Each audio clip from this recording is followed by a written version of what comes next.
ang laki na ng pinagbago ni Andre Brillantes. Oo. Alam mo, sexy naman talaga siya, pero Grabe. iba yung ningning niya ngayon. Ano? Siya na ngayon ang latest model or endorser ng Tanduay. Oo. Sabi nga niya, di ba, nung unang in-offer sa kanya, unang niyang tanong sa sarili niya kung kaya niya ba? Oh. Tsaka kung kaya na daw bang makita ng mama niya. Oh.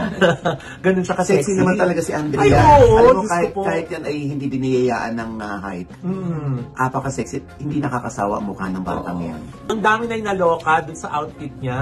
Oh. Nung launch nung nung calendar niya, di ba? Oo. Kasi nga, ayan, no, di ba, may 3 flowers lang, Di ba? Punta rin ni Andrea, no? Oo. Anyway, congratulations, Andrea. Yes. At least hindi na siya tinutuloy na parang menor de edad pa. Kasi nga yung mukha niya hindi nagbabago, lalo siyang nagpapaganda. Hindi kaya marami din siya pinapagawa. Manang tinalo lang tayo ng hanas niya, di ba? Oo. Sa mga pagpuri namin dito. Ay, tinatanong ko rin. Binatanong mo. Well, just ko, alam mo, sa totoo lang, yes, marami tayong naririnig na may pinapagawa si Andrea. Pero, sarili naman niya yun. Hindi naman sa akin hinihingi yung pambayad doon, hindi ba? Correct. Tsaka yung enhancement na ginagawa niya sa kanyang sarili, ano yun bahagi yun ng kanyang career.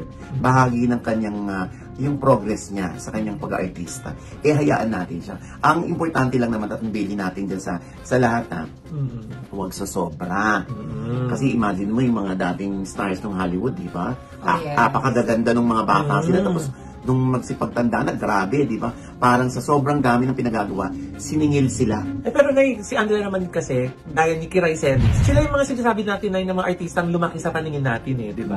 Oo. Ano ba sila? Alam mo, umubo ka na lang. Mas matatanggap. Mga hanas mo, ano? Di ba? I mean, nakita natin sila mula nung bata sila. Kaya parang feeling natin, bata pa rin sila hanggang ngayon, di ba? Pero napakaswerte talaga ni Andrea kasi talagang bukod dun sa kanyang endorsement sa Tanduay, biro mo, na-invite sila sa Singapore premiere ng Wicked. Wicked. Sila dalawa ni Dami Esparante, tsaka nakapagpa-picture pa sila kay Ariana Grande, at saka Cynthia Erivo. Di ba?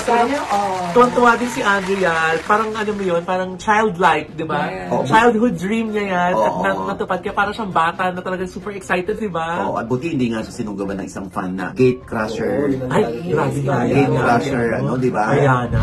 Super save na si Cynthia. Si Cynthia talagang gumanong kay Ariana Grande. Alam mo, hindi natin mapigilan yung ibang mga fans Hindi naman sabihin natin na tama yun kasi fans lang naman. Pero kasi mali. May protocol po kasi.